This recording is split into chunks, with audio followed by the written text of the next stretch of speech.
today a little bit about my own work in the background there, Stoic wisdom, but I also am a scholar of Aristotle and Plato, and I'm so delighted to be on the board helping this project out. So let me begin now. I'll share a screen briefly, but I do better if I don't fiddle back and forth with screens. So courage, Aristotle tells us, has to do with facing sacrifice and risk for the sake of what's fine or good. But the truly courageous know that there will be costs and accept those costs. And this is an ancient theme. It can't be foolish endurance, says Socrates in Plato's Laches. Moreover, and this is really my subject today, the risks may defy the status quo or where we currently are. Donald Robertson intimated the next talk will be about that a bit. Socrates, the next conference, Socrates in his own life was, as many know, an iconoclast, an edgy leader who teaches the world how to challenge inadequate norms. He's not just making waves, trouble for the sake of trouble in what Aristophanes calls his think shop up in the clouds, in his Aristophanes comedy, The Clouds. Rather, Socrates is into very serious business. He's challenging conventional norms of justice, piety, temperance, and courage as often hardened practices that need to be questioned and critiqued. Is justice really returning what you borrowed? No. If you're returning, say, a knife to someone who's now mentally unstable and may use it as a weapon. Aristotle concurs, courageous leaders must often defy norms. To be courageous, you may have to take risks that toss you, really drop you into uncharted waters. You act courageously, says Aristotle, from a state of character where you just don't know how to be fully prepared because the challenges may be novel. So it's character that must be your guide, he insists, not a list of hurdles that you get to try out all in advance. Now, the Stoics have their own twist on this. They actually don't think character is enough, or at least they want to arm character with as much rehearsal and preparation as possible.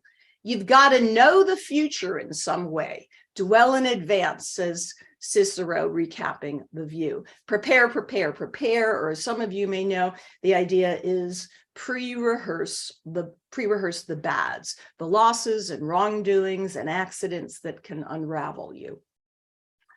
But pre-exposure therapy, if we can call it that, isn't always what's required for leadership. Sometimes you don't know what risks you'll face. Moreover, courageous leadership may be a matter of readiness to defy prevailing norms and pressures that are exerted to keep those hardened norms in place. Especially, you feel you must defy them if you know that they're unjust, discriminatory, criminal, or base. But it takes courage to defy what many accept as an okay way to go. It takes a courageous leader to blow a whistle when blowing that whistle can cost you your career, food on the table for your family, your friendships, your colleagues, let alone your physical and mental health. Courageous defiance can lead to moral injury, something I've written about in a number of my books. But for some, there's simply no alternative. Leadership is not just about status and rank or obedience. Actually, Achilles taught us that. He questioned the rank of Agamemnon. It's about character and modeling that character for self and others. Now, I want to illustrate with 3 brief portraits. They're all individuals I have known, some better than others. And to me, they exemplify courageous defiance. So I'm going to share my screen briefly and then unshare it, but I just want to give you a quick picture of who these are. Let's see, here I am. Let's share. I think you've got it. Ian Fishback died tragically just a year ago. Major Hugh Thompson, as some may know, the hero of My Lai, who stopped the massacre. And Susan Solomon, a CEO and founder of the Stem Cell Foundation in New York City. All right, so let's just Hugh, Ian, Susan. All right, let's stop this share. All right, so I want to begin with Army Major Ian Fishback, who died at the age of 42, rather tragically, a year ago. He was a very close mentee of mine. I knew him well.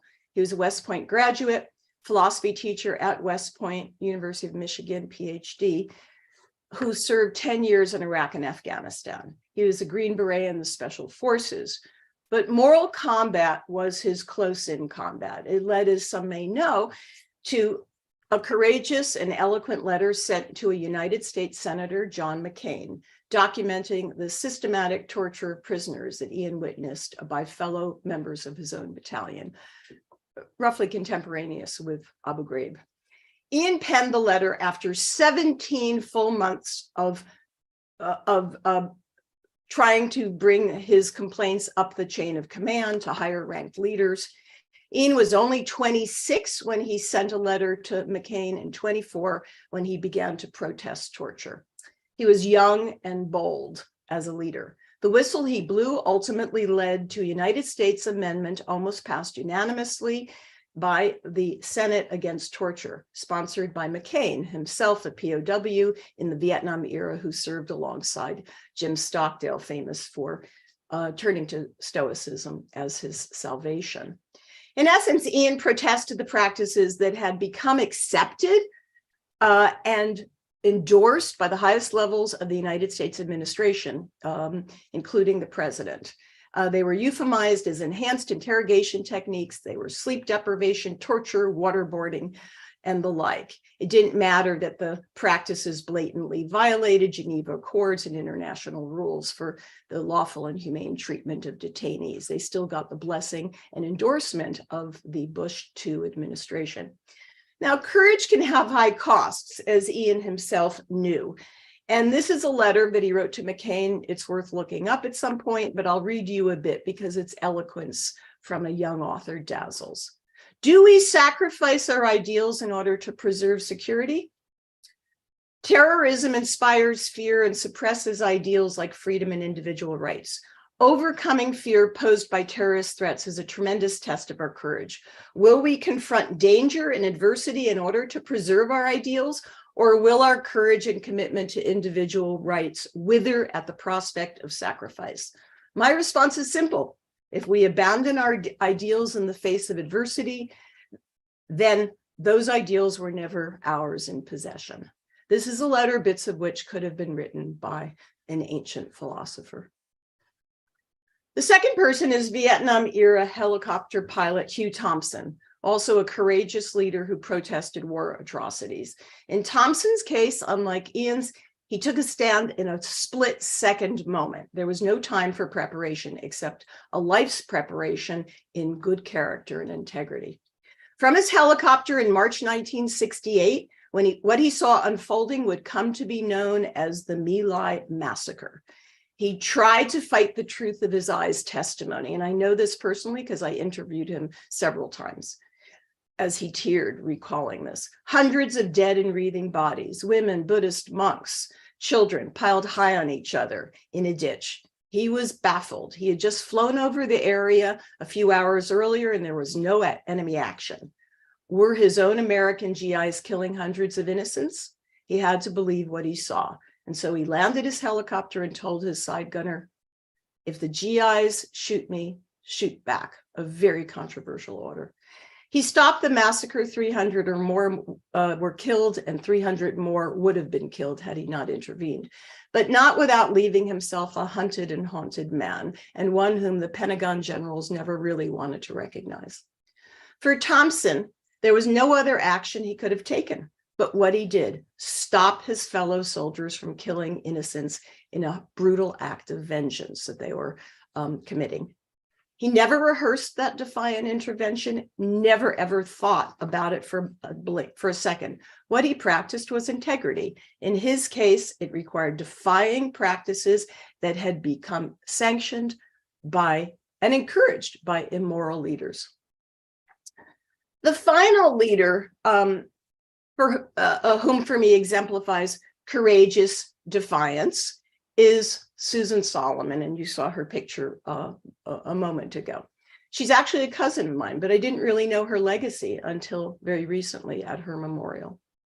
A lawyer by training, a one-time flower child, married to a very famous drummer in a very famous Woodstock era band. She went on to found and become the CEO of the New York Stem Cell Foundation.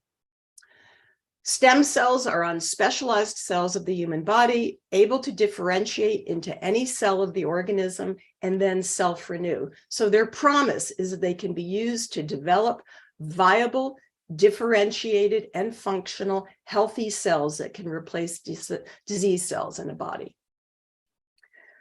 When she founded her organization, Susan knew nothing about medical health science.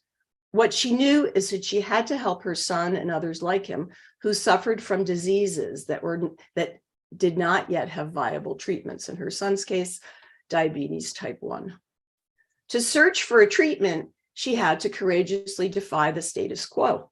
For at that time, the research was banned by the United States government as politically controversial. It was using stem cells that were culled from fetuses. Now you can cull them from adult organisms. Susan's view was, if the government wasn't going to fund the research, then a private organization would have to. And so she learned the science. And what for some was just aspiration became for her accomplishment. As a CEO, she raised $400 million. Donald, there's a task for you, to set up a cutting-edge lab in New York City and grant fellowships around the globe to the most accomplished medical scientists who are doing stem cell research. The former head of the NIH, National Institutes of Health here in Bethesda, Maryland, Francis Collins, himself a world-renowned geneticist, said he had never seen anyone who was not formally trained in the minutiae of medical science and stem cell research master the subject in the way Susan did. So I tell the story because, again, her courage was in defying the status quo, in this case, health science as we know it. Susan dreamed big, and to dream, she needed to be willing to challenge existing norms.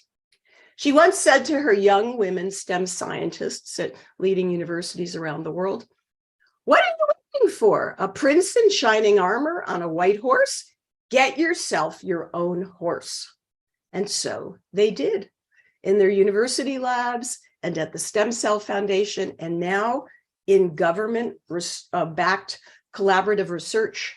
They're doing research on Alzheimer's, PTSD, leukemia, Parkinson's, diabetes, ovarian cancer, and other diseases that desperately need cures. She essentially is helping to bring science from the bench to the bedside. So these three, Ian Fishback, Hugh Thompson, Susan Solomon, were all leaders taking risks in breaking with practices that either grossly violate human rights or stand in the way of human progress and saving lives. Courage isn't just facing fear for the sake of risk-taking. It's facing risks to promote humanity in our world. Seneca, the famed orator and Stoic, ends his essay on anger on that very note. Let us cultivate humanity. But as good leaders, we can only cultivate humanity if at times we're willing to defy practices, as Socrates was, that are unjust or unfair, however much those in power put pressure on us to keep those practices in place. Thank you so much. Thank you so much, Nancy. I thought that